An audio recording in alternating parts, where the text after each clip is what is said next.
اشحۃ علی الخیر، پھر ان کی زبانیں اتنی تیز ہو جاتی ہیں کہ کاٹتے، اولئک لم یؤمنوا، وہ ہرگز ایمان نہیں، فاحبط اللہ اعمالهم وکان ذلک علی اللہ یسیرا، اور اللہ نے قرآن میں نقشہ کھینچا کہ یحسبون الاحزاب لم یذهبوا، یعنی ان منافقوں کو تو مدینہ منورہ میں رہتے ہوئے ابھی تک یہ خیال تھا کہ وہ لشکر نہیں گیا، یہ ابھی تک اس خیال میں مگن تھے کہ ابھی وہ قریش بیٹھے ہوئے ہیں، خندق کے اس طرف لشکر بیٹھا ہوا ہے، تھوڑا پیچھے ہٹ گیا، بس زیادہ سے زیادہ ان کو یہ خیال تھا، لیکن ان کو پتہ نہیں تھا کہ ہم نے ان کو اڑا دیا ہے۔ یحسبون الاحزاب لم یذهبوا وان یأتی الاحزاب یودوا لو انهم بادون فی الاعراب یسألون عن انبائکم ولو كانوا فیکم ما قاتلوا الا قلیلا، اور میرا مدنی یہ منافقوں کا جب یہ حال ہے، اگر یہ آپ کے ساتھ رہتے اور خندق کو چھوڑ کر نہ بھاگ جاتے پھر بھی نہ لڑتے، کیونکہ جب دل آپ کے ساتھ نہیں۔ لقد كان لكم في رسول الله اسوة حسنة لمن كان يرجو الله واليوم الآخر وذكر الله كثيرا فلما رأى المؤمنون الأحزاب قالوا هذا ما وعدنا الله ورسوله وصدق الله، اور جب وہ احزاب لشکر آئے تو جو مومن تھے انہوں نے جب دیکھا انہوں نے کہا کہ بالکل اللہ کا جو وعدہ ہے سچا ہے، اللہ کے نبی نے جو کہا تھا سچا ہے، وما زادهم الا ایمانا وتسلیما، ان مومنوں کا تو اور ایمان بڑھ گیا، انہوں نے کہا یہ تو ہونا ہے، ہم پر حملے ہوں گے، ہمیں آزمایا جائے گا۔ من المؤمنین رجال صدقوا ما عاهدوا الله علیہ، میرا مدنی ان مومنوں میں ایسے لوگ ہیں جنہوں نے سچا کر دکھایا جو اللہ کے ساتھ وعدہ کیا تھا، ومنهم من قضى نحبه ومنهم من ينتظر وما بدلوا تبدیلا، بعض لوگ ایسے ہیں جو اللہ کے راستے میں اپنی بات پوری کر گئے، بعد ابھی انتظار میں ہیں، وہ ہرگز نہیں بدلے۔ لیجزی اللہ الصادقین بصدقہم، اللہ ان سچوں کو سچ کا بدلہ دیں گے، ویعذب المنافقین ان شاء، اور چاہے تو منافقوں کو عذاب دیں، او یتوب علیہم ان اللہ کان غفورا رحیما۔ اور میرے مدنی ہم نے آپ کی کیسے مدد کی، ورد اللہ الذین کفروا بغیظہم لم ینالوا خیرا، کافر اپنے غصے میں کھولتے ہوئے واپس چلے گئے، کچھ بھی نہ ملا۔ وکفی اللہ المؤمنین القتال، اللہ نے مومنوں کو قتال سے بھی بچا لیا۔ وکان اللہ قویا عزیزا وانزل الذین ظاہروہم من اہل الکتاب من صیاصیہم، اور میرے مدنی ہم نے اتارا اہل کتاب کو، وہ بنی قریظہ، ان کو اپنے ان کے قلعوں سے ہم نے اتارا۔ وقذف فی قلوبہم الرعب، ہم نے ان کے دلوں میں آپ کا رعب ڈالا۔ فریقا تقتلون وتأسرون فریقا، ان میں سے ایک پارٹی ایک جماعت کو قتل کیا گیا، ایک کو قید کیا گیا۔ وأورثکم ارضہم ودیارہم واموالہم وارضا لم تطئوها، اور میرا مدنی ہم نے آپ کو ان کی زمینوں کا، ان کی حویلیوں کا وارث کیا۔ وکان اللہ علی کل شیء قدیر، اور اللہ تبارک و تعالی ہر چیز میں قدرت رکھنے والے ہیں کہ ہم نے اپنی قدرت سے اسلام کو غالب کیا، کفر کو مغلوب کیا، اور مدینہ منورہ کی قوت اقتدار کو زیادہ سے زیادہ استحکام بخشا۔ اللہ تعالی عالم۔ اعوذ باللہ من الشیطان الرجیم، بسم اللہ الرحمن الرحیم۔ ان الذین جاءوا بالافک عصبۃ منکم لا تحسبوه شرا لکم بل هو خیر لکم، قال النبي صلى الله عليه وسلم أشد إيذاء الأنبياء فالأمثل ثم الأمثل، أو كما قال رسول الله صلى الله عليه وسلم، صدق الله العلي العظيم وصدق رسوله النبي الكريم، ونحن على ذلك لمن الشاهدين ومن الشاكرين والحمد لله رب العالمين۔ برادران اسلام، واجب الاحترام بزرگوں، بھائیوں، عزیز نوجوانوں، سیرت نبی پاک صلی اللہ علیہ وسلم کے سلسلہ درس میں الحمدللہ ہم نے غزوہ خندق یا غزوہ احزاب سمجھ لیں،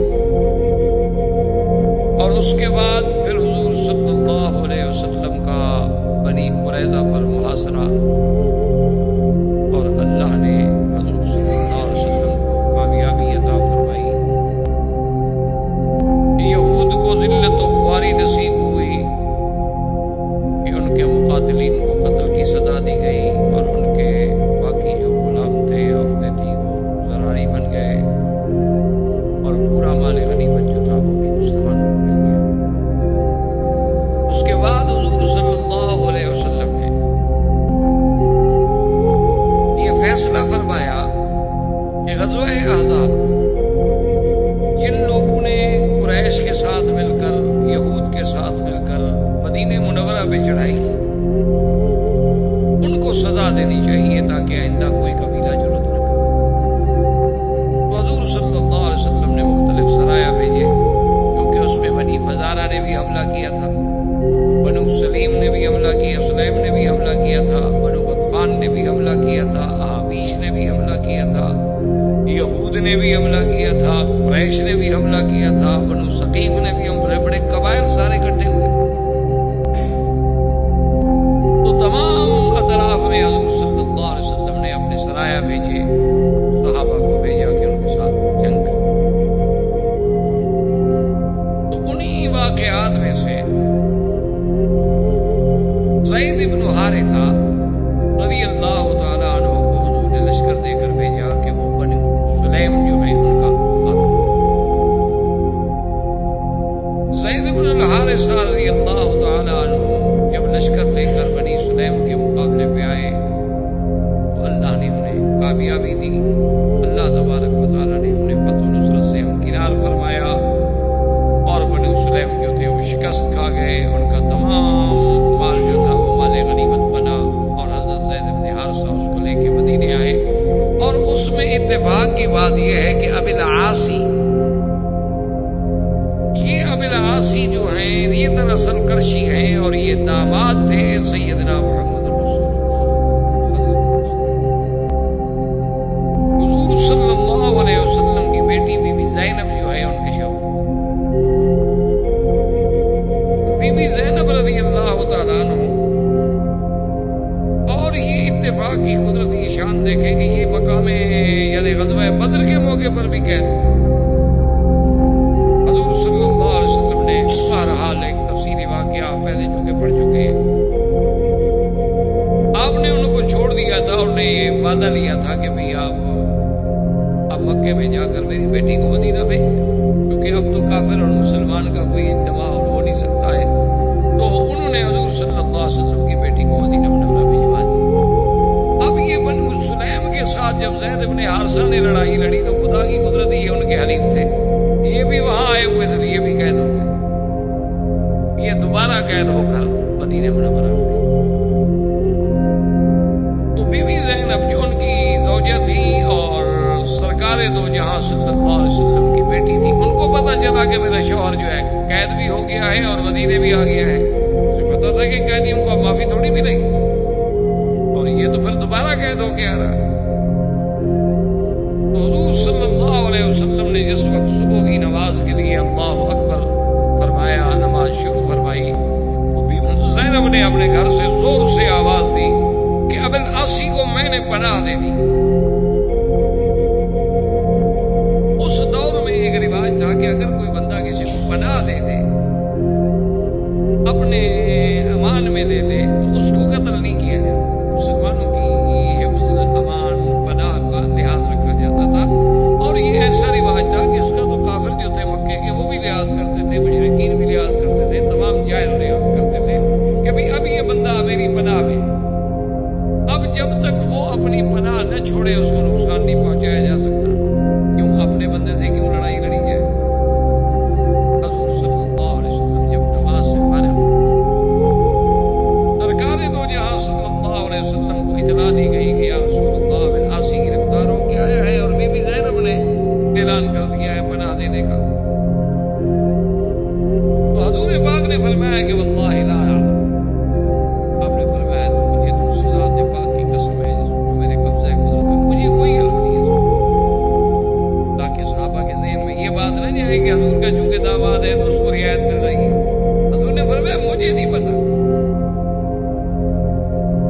کہ کیا واقعہ ہوا ہے اور میری بیٹی نے پناہ دی ہے تو کیوں دی ہے. بہرحال اب یہ معاملہ ان مجاہدین کے ہاتھ میں ہے جو ان کو گرفتار کر کے لائیں. اگر وہ چاہتے ہیں تو پناہ قبول کر لیں، اگر وہ چاہتے ہیں تو پناہ قبول نہ کریں. اس معاملے میں دخل نہیں. زید بن حارثہ رضی اللہ تعالیٰ عنہ کو بلایا گیا اور ان مجاہدین صحابہ کو بلایا گیا جنہوں نے وہ جنگ لڑی تھی. ان کے سامنے جب یہ مسئلہ رکھا گیا تو انہوں نے کہا کہ عجیب بات ہے کہ جس کو حضور کی بیٹی پناہ دے چکی ہوں تو ہم اس کو کیسے پناہ نہ دیں. انہوں نے کہا کہ یا رسول اللہ صرف پناہ نہیں ہے بلکہ ہم اپنے قیدی کو بالکل چھوڑتے ہیں اور بغیر کسی فدیے کے، اس سے کچھ نہیں لیں گے ہم، اور اس کا جو مال ہم نے پکڑا ہوا ہے وہ بھی اس کو ہم واپس کریں گے. آخر وہ بات ہے ہم دنیا میں قیدی ہوتے رہتے ہیں، چھوٹتے رہتے ہیں، بھاگ جاتے ہیں، مارے جاتے ہیں، گرفتار ہو جاتے ہیں. آخر کچھ ہوا آپ کا داماد ہے اور پھر آپ کی بیٹی نے پناہ دے دی ہے تو ہماری تو یہ قوم میں مسائل ہے. اگر کوئی پناہ اور دے دیتا پھر بھی تو آخر ہم قبول کرتے. تو بہرحال انہوں نے فیصلہ کر دیا. حضور صلی اللہ علیہ وسلم فرمایا کہ بھائی چونکہ یہ معاملہ مجاہدین کا ہے اور ان کا حق ہے، یہ ان کا قیدی ہے اور اس کا مال جو ہے ان کے لیے مال غنیمت کا حصہ ہے، وہ جانے اور فیصلہ جانے. صحابہ نے ابی العاصی کو چھوڑ دیا. ابی العاصی اپنے پورے سامان کے ساتھ باعزت طور پہ بری ہو کر مکے میں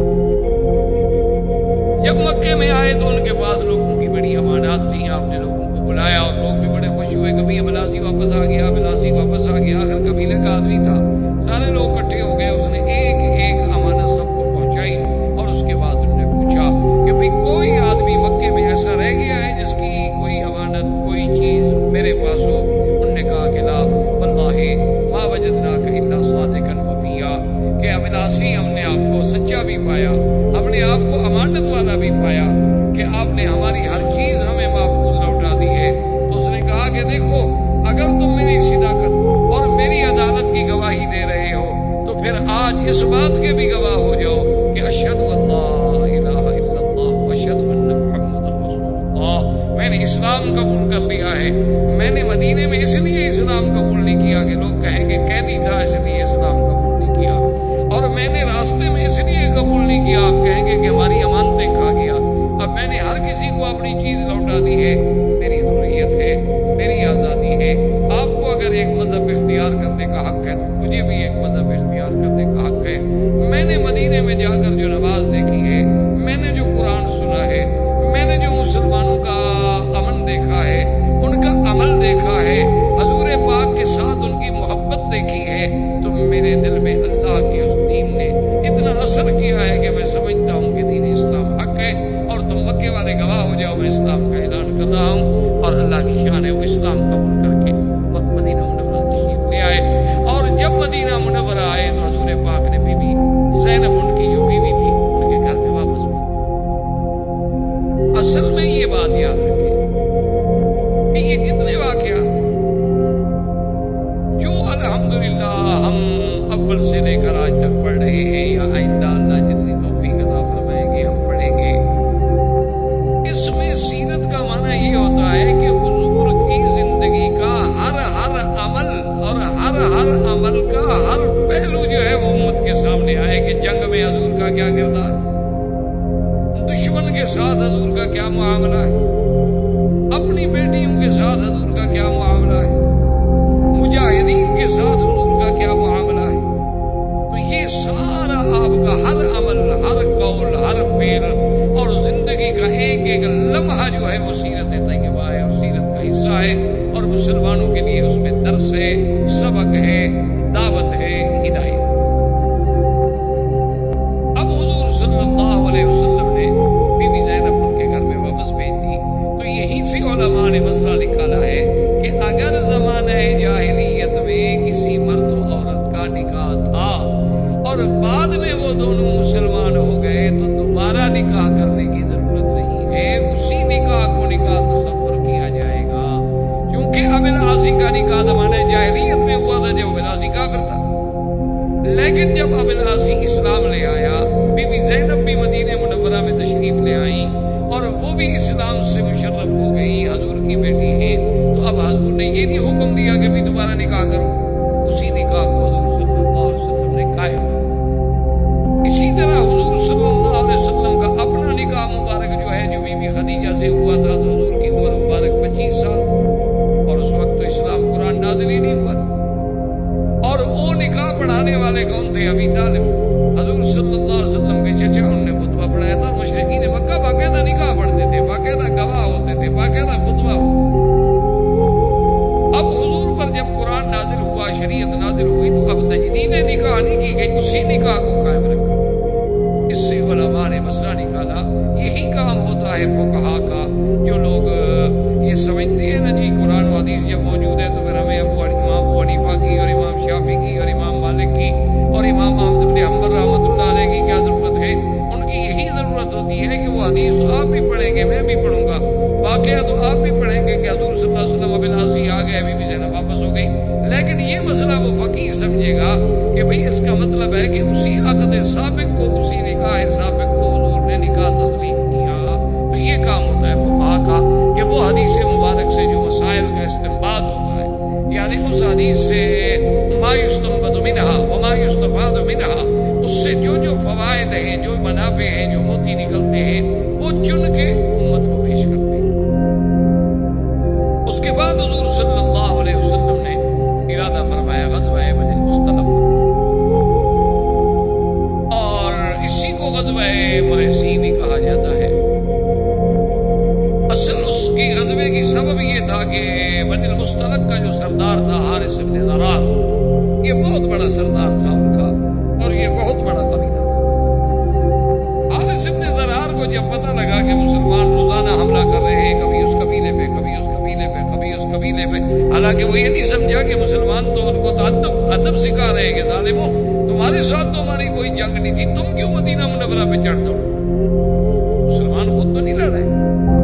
اور یاد رکھیں مسلمان کبھی فساد نہیں کرتے، اسلام کبھی فساد نہیں کرتا۔ جہاد اور فساد میں تو آسمان و زمین کا فرق ہے، جہاد اور فساد ایک نہیں ہوتا۔ اسلام نے پوری تاریخ اسلام اٹھا کر دیکھ لیں، جہاں جہاں بھی اللہ نے اسلام کو قوت دی ہے اور طاقت دی ہے، اسلام نے تو امن، سلامتی، رواداری، معافی کا اپنا کردار پیش کیا ہے۔ وہ کہیں فاتح بن کر فتح کے نشے میں آ کر اس نے ایسا نہیں کیا ہے کہ مفتو قوموں کی عزتیں اجاڑ دے، اس نے تو سب کی حفاظت کی۔ لیکن حارث بن ضرار کے دماغ میں یہ بات آئی کہ بھی مسلمان ہر قبیلے سے لڑ رہے ہیں، تو کیوں نہ ہم اپنے قبیلے کو پہلے سے تیار کر کے مسلمانوں پہ حملہ کر دیں۔ اس نے جنگ کی تیاری شروع کی، اور حضور صلی اللہ علیہ وسلم کو خبر ملی کہ حارث بن ضرار جو ہے، قبیلہ بنی المصطلق جو ہے، وہ اپنی لشکر جو ہے تیار کر رہے ہیں مدینہ منورہ پر چڑھائی کرنے کے لیے۔ حضور کو جب خبر ملی تو حضور نے فرمایا نحن نغزو فلم یغزونا، ہم چڑھائی کریں گے، وہ نہیں چڑھائی کر سکتے۔ اچھا، ان میں اتنی جرأت ہو گئی ہے کہ آپ مدینہ منورہ پر پھر حملہ کرنا چاہتے ہیں؟ حضور نے فرمایا لشکر تیار۔ لشکر تیار ہونے کے بعد حضور صلی اللہ علیہ وسلم خود بھی ساتھ ہیں۔ آپ نے فرمایا اچھا، ان میں اب اتنی جرأت ہو گئی ہے کہ وہ پھر مدینہ منورہ پر دوبارہ حملہ کرنا چاہتے ہیں۔ حضور پاک نے سریہ نہیں بھیجا بلکہ خود بھی غزوے میں شریک، اور اس کا بڑی تفصیل سے واقعہ ہے۔ بہرحال قصہ ہے مختصر کہ اللہ نے حضور صلی اللہ علیہ وسلم کو فتح دی۔ حارث بن ضرار جو تھا، اور اتفاق ایسا ہے کہ وہ فتح بھی ایسی ہوئی، ایسی فتح ہوئی کہ ایسی فتح کا کوئی تصور ہی نہیں کر سکتا کہ جنگ شروع ہوتے ہی ان کا سردار حارث بن ضرار اور 10 آدمی جو تھے مارے گئے، اور ان کا پرچم گر گیا، اور سب لشکری جو تھے انہیں ہتھیار ڈالے۔ یہ تو ایک ہی حملے میں مسلمان نے ہمارے 10 بڑے بڑے سورما جو تھے مار ڈالے، تو آگے کیا ہوگا؟ اور وہ قبائل کے لوگ تھے، انہوں نے دیکھا کہ ہمارا سردار بھی مارا گیا، اور 10 بڑے بڑے ہمارے جنگجو جو تھے وہ بھی مارے گئے، اور بڑی بات یہ ہے کہ ہمارا پرچم جو تھا وہ نیچے گر گیا۔ اس کا مطلب ہے کہ ہماری شکست واضح ہے، تو لہٰذا انہوں نے بھی ہتھیار ڈال دیے، شکست ہو گئی۔ یہ حارث بن ضرار کی بیٹی تھی جویریہ بی بی، یہ قیدیوں میں حضور صلی اللہ علیہ وسلم کے حصے میں آئی۔ حضور پاک نے اسے آزاد فرمانے کے بعد نکاح فرمایا اور اپنی بیوی بنا کے امہات بی بی جویریہ وہ بیوی ہے کہ جن کے بارے میں سیدہ عائشہ صدیقہ رضی اللہ تعالیٰ عنہ فرماتی ہے کہ واللہ ما رأیت احدا، میں نے اپنے امرأتن لہا تکریم کتکریم جویریہ، میں نے ایسی عورت آج تک روئے زمین پہ نہیں دیکھی کہ جس کی وجہ سے اتنی بڑی عزت ملی ہو اس کی قوم کو۔ جب بی بی جویریہ سے حضور نے نکاح فرمایا تو سارے صحابہ اکٹھے ہونے نے کہا خدا کے بندے یہ سوچو کہ بی بی جویریہ حضور کی بیوی بن گئی، اس کی قوم کے جو ہمارے پاس غلام ہیں وہ تو حضور کے سسرال ہیں، یہ تو ہمارے لیے بہت بڑا مسئلہ ہو گیا۔ بی بی جویریہ سے حضور نے شادی کروا لی ہے، اب ان کے سارے رشتے دار ہم نے پکڑے ہوئے ہیں، ہمارے پاس غلام ہے، بھی ہم تو بھئی آزاد کرتے ہیں، ہم تو حضور کے رشتے داروں کو غلام نہیں بنا سکتے، اپنے آزاد کرتے۔ تو بی بی جویریہ کی وجہ سے پوری قوم کو آزادی مل گئی، تمام قوم کے غلام جو تھے وہ آزاد ہو گئے۔ اس لیے بی بی عائشہ فرماتی ہے کہ ایسی عورت تو ہم نے کوئی نہیں دیکھی کہ جس کی عزت کی وجہ سے پوری قوم چھوٹ جائے۔ اور بی بی جویریہ کی شادی جو تھی وہ بھی ایک عجیب حسن اتفاق ہے کہ بی بی صاحبہ فرماتی ہے کہ اس واقعے سے 3 راتیں قبل میں نے خواب دیکھا کہ ایک چاند مدینہ منورہ سے چلا ہے، وہ بدر میں آتا ہے، بدر سے پھر وہ ہمارے قبیلے کے اوپر آتا ہے اور اس کے بعد آسمان سے اترتے اترتے اترتے میری گود میں آ جاتا ہے۔ تو میں نے اسی وقت سوچ لیا تھا کہ ایسے چاند سے مراد اور کوئی نہیں ہو سکتا ما سوا محمد رسول، کیونکہ ایسے واقعات پہلے بھی گزر چکے تھے، قرآن و حدیث میں بھی ایسے واقعات آ چکے تھے کہ جب سیدنا یوسف نے خواب دیکھا تھا، انہوں نے کیا خواب دیکھا تھا؟ انی رأیت 11 کوكبا والشمس والقمر رأیتهم لی ساجدین، کہ 11 تارے اور سورج چاند، تو 11 تارے سے مراد ان کے بھائی تھے اور سورج چاند سے مراد حضرت یعقوب تھے اور ان کی خالد، تو ان کی تشبیہ جو تھی وہ بھی تو پھر پیغمبر کے ساتھ۔ اس لیے بی بی جویریہ فرماتی ہے کہ جب میں نے یہ خواب دیکھا تو میں نے اسی وقت سمجھ لیا تھا کہ کوئی بات ضرور ہے، چاند سے مراد تو حضور محمد مصطفیٰ، اور میری گود میں کیسے آ گئے، یہ کیسے ہوتا ہے، مجھے کیسے ملیں گے، یہ بات ابھی میں سوچ رہی تھی اور 3 دن کے بعد میں حضور کی بیوی بن گئی۔ اور بہن ہی اسی طرح بی بی عائشہ صدیقہ رضی اللہ تعالیٰ عنہا نے خواب دیکھا کہ ایک چاند آسمان سے اترتا ہے اور میرے کمرے میں آ کے غائب ہو جاتا ہے، اس کے بعد پھر ایک اور چاند اترتا ہے، وہ بھی میرے حجرے مبارک میں آ کے غائب ہو جاتا ہے، اور اس کے بعد پھر ایک اور چاند اترتا ہے، وہ بھی میرے حجرے میں آ کے غائب ہو جاتا ہے، اتنے میں صبح ہو جاتی ہے، میری آنکھ کھل جاتی ہے۔ اور سیدنا ابی بکر رضی اللہ تعالیٰ عنہ تعبیر رویا میں بہت بڑے ماہر تھے، یعنی حضور صلی اللہ علیہ وسلم سے جب کوئی خواب پوچھنے آتا تو حضور یا تو خود تعبیر عطا فرما دے یا کہتے ابو بکر تم تعبیر دے۔ تو بی بی عائشہ فرماتی ہے کہ میں نے اپنے ابا جان سے یہ اپنا خواب بیان کیا تو سیدنا ابو بکر چپ ہو گئے۔ میں نے کہا ابا جان کی تعبیر دیں، فرمایا اچھا عائشہ جب وقت آئے گا تو میں تعبیر بتلا دوں گا۔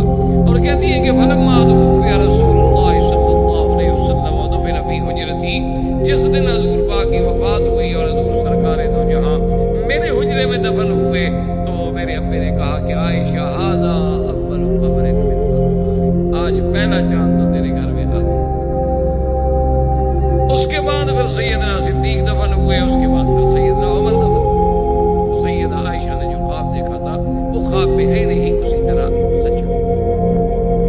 اب حضور صلی اللہ علیہ وسلم جب واپس آ رہے تھے تو قاعدہ یہ ہوتا تھا کہ راستے میں یہاں کوئی چشمہ ہوتا تھا چھوٹا موٹا پانی کا، وہیں پڑاؤ ڈالا جاتا تھا کہ بھئی کچھ پانی بھی پی لیا جائے، کچھ جانور بھی پانی پی لیں، اونٹ گھوڑے بھی پانی پی لیں، اور کسی نے کچھ اللہ نے توفیق دی ہے کچھ کھانا پکانا ہے تو وہ بھی کھا لے۔ تو ایک چھوٹے سے چشمے پر، اور ویسے اصول یہ بنایا تھا صحابہ نے کہ چشمے پر جب قافلہ اتر جاتا تو سب سے پہلے جو لوگ ہیں وہ بھیجے جاتے کہ حضور پاک کے لیے پانی بھر، تاکہ آپ کی ضرورت جو ہے سب سے پہلے پوری کی جائے، اس کے بعد پھر صحابہ پانی بھر۔ ایک شخص تھے جن کا نام تھا جہجاہ، یہ حضرت عمر کے غلام تھے اور یہ مہاجر تھے، یعنی مکے کے رہنے والے، مکے سے آنے والے، اور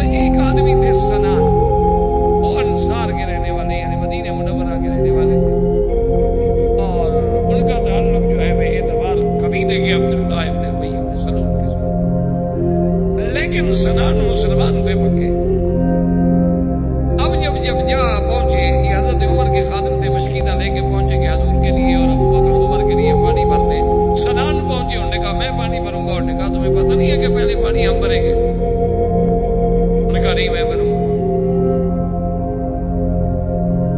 اسی میں دونوں کی اللہ رحمت فرمائے تھوڑی بات بڑھتی گئی تو وہاں ایک لکڑی پڑی تھی، تو اس نے لکڑی اٹھا کے مار دی سنان. کیا جان انسان ہے اور شیطان تو یجری کا وجہ دم، شیطان تو ایسے دوڑتا ہے نا انسان کو جیسے خون گردش کرتا ہے. تو جب ان کو لکڑی لگی تو اس نے کہا یا للانصار، اور جا نے کہا یا للمہاجرین. سب نے اپنے قبائل کو بلانا شروع کر دیا اور دونوں طرف سے قبیلے بھاگے. جناب موقع پہ آئے، پانی پہ اکٹھے ہوئے، تلواریں نکل آئی.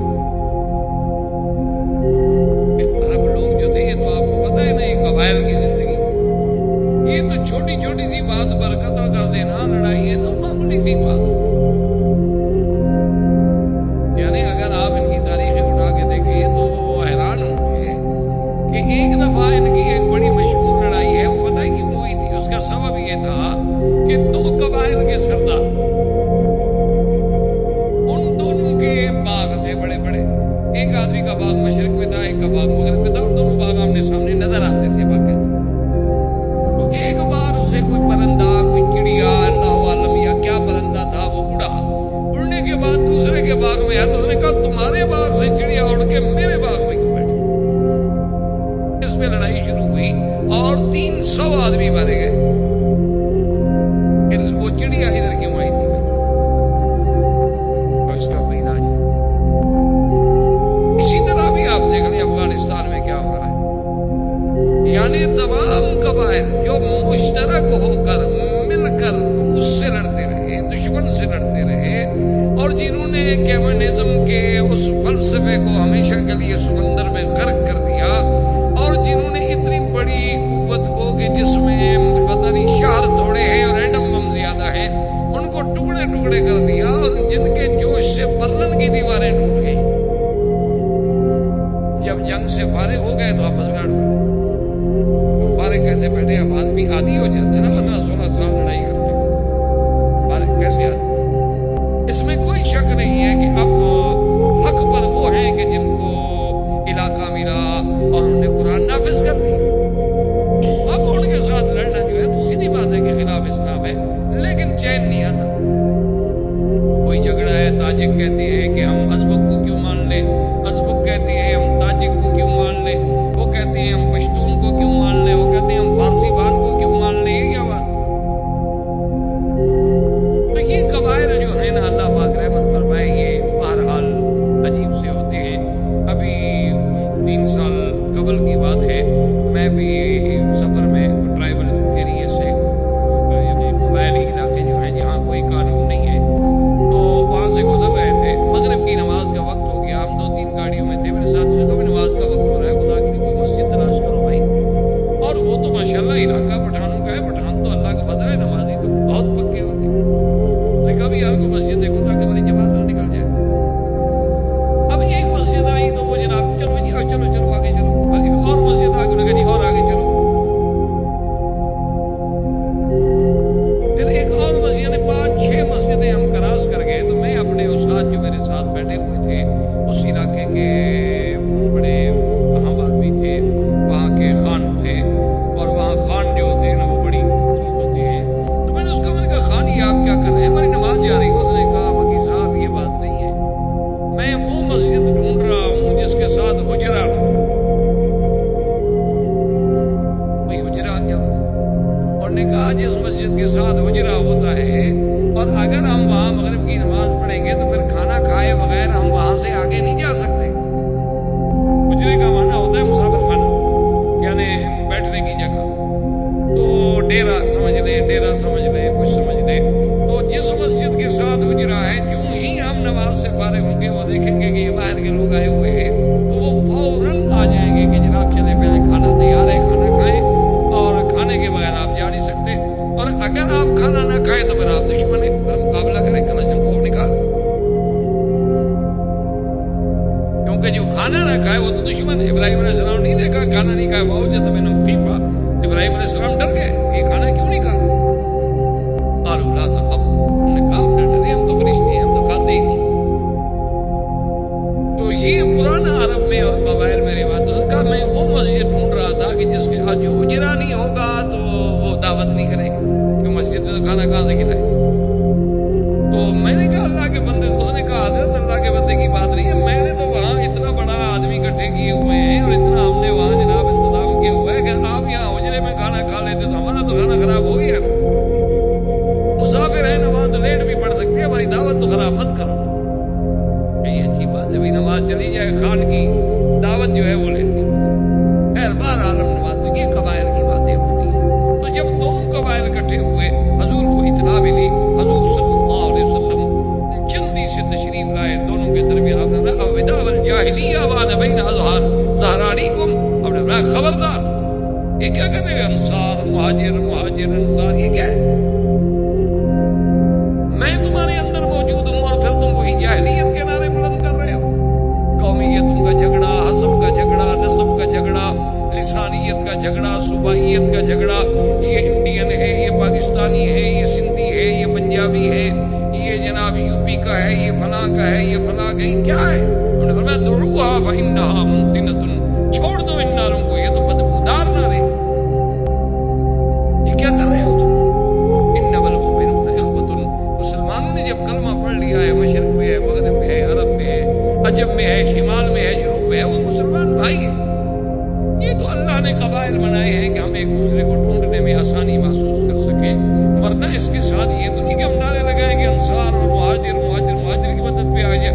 اب جناب کہیں جا کر وہ جھگڑا جو تھا تھما، اور اس کے بعد سنان جب واپس آیا، عبداللہ ابن ابی ابن سلول جو رئیس المنافقین تھا وہ بھی اس سفر میں ساتھ تھا، اس کو جب پتہ چلا اس نے کہا کہ اچھا اب یعنی وہ مہاجرین اتنے زور میں آ گئے ہیں کہ عمر کا ایک غلام جو ہے وہ بھی ہمارے بندوں کو لکڑیوں سے مارتا ہے۔ اور اس کے بعد اس بدبخت نے وہ جملہ کہا، اللہ معاف فرمائے، اللہ معاف فرمائے، عربوں کا ایک محاورہ ہے سمن کلبک یاکلک، کہ تم اپنے کتے کو اور کھلاؤ تاکہ تمہیں یہ کھا جائے گا، اس کو پالو اور کھلاؤ اور کھلاؤ، جب یہ موٹا تازہ ہو جائے گا، مضبوط ہو جائے گا تو ایک دن تمہیں کھائے گا۔ اس نے یہ جملہ کہا، اللہ معاف کرے، اس کے دل میں کس کی نیت تھی؟ بہرحال مسلمانوں کے خلاف تھی، صحابہ کے خلاف تھی۔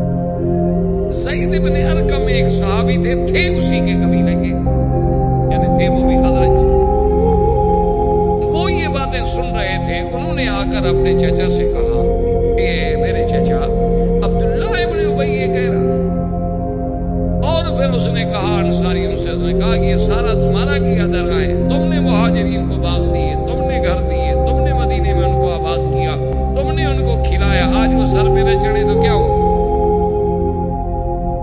اس لیے فیصلہ کر لو کہ لا تنفقوا علی من عند رسول اللہ حتی ينفضوا۔ اللہ نے قرآن پاک میں واقعہ بیان کر دیا، انہوں نے فیصلہ کر دیا، انہوں نے کہا کہ آج کے بعد خبردار کوئی ایک آدمی حضور کے پاس صدقہ، خیرات، زکات، مہاجرین کی امداد لے کر نہ جائے، جب ان کو کچھ نہیں ملے گا خود بخود بھاگ جائیں گے۔ یہ تو بڑے ہوئے اسی نہیں ہے کہ کھانے کو مل رہا ہے، بعض مفت مل گئے، لڑکیاں مل گئیں، عورتیں مل گئیں، مہاجر بن گئے جی۔ اور اس کے بعد انہوں نے یہ بھی فیصلہ کیا جس کو اللہ نے قرآن میں نقل کیا ہے کہ لَئِن رَجَعْنَا إِلَى الْمَدِينَةِ لَيُخْرِجَنَّ الْأَعَزُّ مِنْهَا الْأَذَلَّ، کہ جب ہم مدینے میں واپس جائیں گے تو ہم سے طاقتور جو ہے، قوت والے جو ہے، ہم ذلیل کمزوروں کو نکال دیں گے۔ مانا یہ تھا کہ اب نکالو مہاجرین کو، مدینہ تو ہمارا ہے، انصار کا، اوس و خزرج کا۔ جب زید بن ارقم کی معرفت حضور صلی اللہ علیہ وسلم کو اس خبر کا پتہ چلا، حضور صلی اللہ علیہ وسلم نے فرمایا زید صحیح کہہ رہے ہوتے کہ رسول اللہ میں نے خود سنا ہے، کبھی تو دن آیا۔ حضرت عمر نے کہا داری یا رسول اللہ، حضور مجھے اجازت دیں اضرب عنق ھذا المنافق، اس ظالم کی میں گردن اڑا دوں کہ ہمارے مدنی پاک کے بارے میں ایسی گستاخی کی بات۔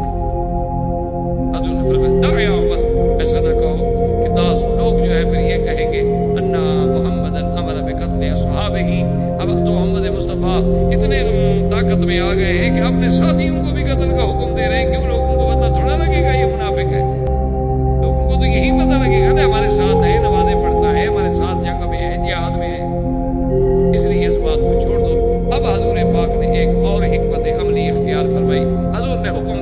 الرحیل، قافلہ چلا۔ صحابہ کہتے ہیں کہ ہم نے کبھی زندگی میں نہیں دیکھا تھا کہ اس وقت میں حضور قافلہ چلا۔ قافلہ تو ہمیشہ آرام سے چلتا تھا۔ قافلے کا طریقہ ہوتا تھا کہ قافلے جو ہیں صبح صبح چلتے تھے اور پھر گرمی کے وقت میں رک جاتے تھے، پھر شام کو چلتے تھے، پھر ساری رات متاخر اللیل تک چلتے رہتے، پھر آرام کرتے، پھر صبح کو چلتے، پھر دوپہر میں رک جاتے، چونکہ اونٹوں کے قافلے سارا کا سفر۔ لیکن حضور نے فرمایا الرحیل، چل۔ وہ کہتے ہیں ہم حیران ہیں کہ حضور رکنے کا نام بھی نہیں لے رہے، چل رہے چل رہے۔ اصل حضور کا مقصد یہ تھا کہ اب جو ان قبیلے میں وہ جو گرمی پیدا ہو گئی ہے یہ کہیں پھر ٹکرا نہ جائے، ان کو اتنا سفر میں الجھا دیا جائے کہ یہ تھک ہار کے سب ٹوٹ جائے۔ حضور صلی اللہ علیہ وسلم کی حکمت عملی تھی کہ متبادل سفر، بس نماز کے لیے حضور رکتے اور کہتے چل، نماز کے لیے رکتے حضور کہتے چل، اب کہتے ٹھیک چل۔ تو لازماً الحمدللہ اس کا یہ اثر ہوا کہ وقتی طور پر وہ جو بات تھی کنٹرول، اور مدینہ منورہ یہ قافلہ پہنچ۔ لیکن خدا کی قدرت دیکھیں اور اللہ کی شان دیکھیں کہ ایسے واقعات میں اور ایسے سفر میں عظیم عظیم عبرتیں، عظیم عظیم واقعات، حوادث پیش آئے۔ کیونکہ سفر کا یہ عالم تھا، تیزی تھی، اور قاعدہ یہ ہوتا تھا کہ عرب زمانے میں عورتوں کے لیے اس کو کہتے تھے ہودج۔ ہودج کا معنی یوں سمجھ لیں آپ پالکی، جسے ہم کہتے ہیں ہندی اردو زبان میں، جیسے ہاتھیوں کے اوپر بنا لیتے ہیں، اسی طرح عربوں کے اندر اس کو کہتے تھے ہودج۔ ایک ایسی چھوٹی سی پالکی بنی ہوتی تھی، اس کو اونٹ کے اوپر باندھ دیا پلاٹ پہ، اس کے اوپر کپڑا ہوتا تھا، چھت ہوتا تھا، پردہ ہوتا تھا، اگر عورت ہو تو پھر اس میں مسافر۔ اور قاعدہ یہ ہوتا تھا کہ جب سفر کا وقت آتا تو حضور صلی اللہ علیہ وسلم کے ساتھ جو بیویاں ہیں وہ اپنے اپنے ہودج میں جا کے بیٹھ جاتی، وہ اٹھانے والے آگے ہودج کو اٹھا کے تو اونٹ پہ باندھ دیتے اور قافلہ چل پڑتا، حضور سب سے آگے ہوتے قافلہ۔ اب خدا کی شان یہ ہے کہ بی بی عائشہ سیدہ صدیقہ رضی اللہ تعالی عنہا وہ بھی اس سفر میں ساتھ تھی۔ وہ اپنے قضاء حاجت کے لیے، کیونکہ اس دور میں اور خاص طور پہ سفر میں کوئی حمامات ہوتے نہیں تھے، عورتیں ہوں یا مرد ہوں، تو پھر قافلے سے بہت دور کئی فرلانگ دور چلے جاتے تھے تاکہ کسی کو نظر بھی نہ آئے، کوئی آواز یا کوئی رائحہ خبیثہ، کوئی ایسی بدبو، کوئی ایسی چیز بھی کسی کو محسوس نہ ہو۔ تو ایک پردے کا طریقہ یہ ہوتا تھا کہ بہت دور نکل، بی بی عائشہ بھی دور نکل گئی، واپس جب آئی تو قافلہ چلا گیا۔ کہ قافلہ تو رکنے کا نام ہی نہیں لے رہا تھا نا، حضور چلا رہے تھے نا قافلے کو دھڑا دھڑ۔ اب بی بی عائشہ جب واپس آئی اس نے کہا بھی قافلہ چلا گیا اور صحرا کا سفر ہے، اب اگر میں پیچھے دوڑوں تو سوال ہی پیدا نہیں ہوتا کہ میں اونٹوں کو پکڑ لوں، آدھے گھنٹے کا بھی فرق پڑ جائے تو بس پھر تو قافلہ گیا۔ اور اگر میں نہ ڈھونڈوں تو اس نے کہا بی بی عائشہ نے کہ میں نے یہی سوچا کہ سب سے بہتر بات یہ ہے کہ بس اسی جگہ رہے، کیونکہ آخر کسی وقت تو حضور کو علم ہوگا نا کہ بی بی عائشہ نہیں ہے، کیونکہ حضور کی عادت مبارک تھی قافلے کو چلانے کے بعد وہ کبھی کبھی اپنی سواری جو تھی وہ عورتوں اپنے بیویوں کے اونٹوں کے قریب لا کے پوچھ لیتے تھے کہ کوئی تکلیف تو نہیں ہے، خیریت ہے، کوئی پانی کچھ نہیں ہے، پوچھ کے پھر چلے جاتے تھے۔ نے کہا کبھی تو حضور میرے اونٹ کے قریب آئیں گے نا، پوچھیں گے جب آواز نہیں آئے گا تلاش کریں گے، جب تلاش کریں گے تو یہ جگہ ڈھونڈنا تو قبیلے کے لیے آسان ہے، قافلے کے لیے، لیکن اگر میں خود عقل دوڑاؤں تو اس کا معنی یہ ہے کہ موت کے سوا چارہ کوئی۔ حضور صلی اللہ علیہ وسلم نے ایک اور انتظام بھی فرمایا تھا کہ ایک صحابی تھے جن کا نام تھا صفوان ابن معطل، بڑے شان والے۔ حضور نے ان کے ذمے ایک ڈپٹی لگائی ہوئی تھی کہ تم جو ہے کم از کم 4-6 گھنٹے قافلے سے پیچھے رہا اکیلے، راستہ تمہارا یہی ہوگا جس راستے پہ ہمارا قافلہ جانا، جہاں جہاں قافلہ پڑاؤ کرے گا اور وہاں سے وہ منزل چھوڑے گا تو تم 4-6 گھنٹے بعد وہاں پہنچو گے۔ وہاں آگے ذرا دیکھ لو کسی کی کوئی چیز رہ گئی ہو، کوئی تلوار رہ گئی ہو، کوئی سلا رہ گیا ہو، کوئی سامان رہ گیا ہو،